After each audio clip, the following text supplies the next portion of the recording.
ဝိမင်္ဂလာပါဒီနေ့မှာတကဘာလုံးကစောက်ဆိုင်နေတဲ့တကယ်စိတ်ဝင်စားစရာကောင်းနေတဲ့ပွဲတစ်ပွဲရှိပါတယ်အဲ့ဒီပွဲကဘယ်သူပွဲလဲဆိုတော့ရုံးထန်နဲ့တက်ကီယိုပွဲဖြစ်ပါတယ်အဲ့တော့ဒီပွဲဟာဧပြီလ29ရက်နေ့မှာဖြစ်ပါတယ်အဲ့တော့ဒီပွဲမှာတကယ် fighter တွေတကယ် champion တွေတကယ်superstar တွေအများကြီးပါတဲ့အတွက်ဒီပွဲဟာအရန်ကြမ်းမဲ့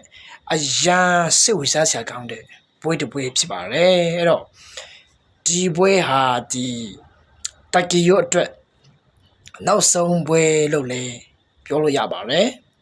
အဲ့တော့သူကနာနာရှုံရှုံဒီပွဲဟာနောက်ဆုံးပွဲဖြစ်ပါတယ်အဲ့တော့အခုတလုံးမှာဒီရွန်တန်နဲ့ဒီဝမ်ကနည်းနည်းလေးပြဿနာနည်းနည်းလေးတက်နေပါတယ်ဒီစာချုပ်ကိစ္စနဲ့ပတ်သက်ပြီးမှအဲ့တော့ဒါမဲ့ဒီပွဲဟာသူတို့ရွန်တန်တို့တိုက်ကီယိုတို့ပါလာမှာဖြစ်တယ်ဒီပွဲဟာအရန်ချမ်းမှာဖြစ်တယ်အဲ့တော့အားလုံးစိတ်ဝင်စားစွာနဲ့စောင့်ဆိုင်ကြရအောင်โอเค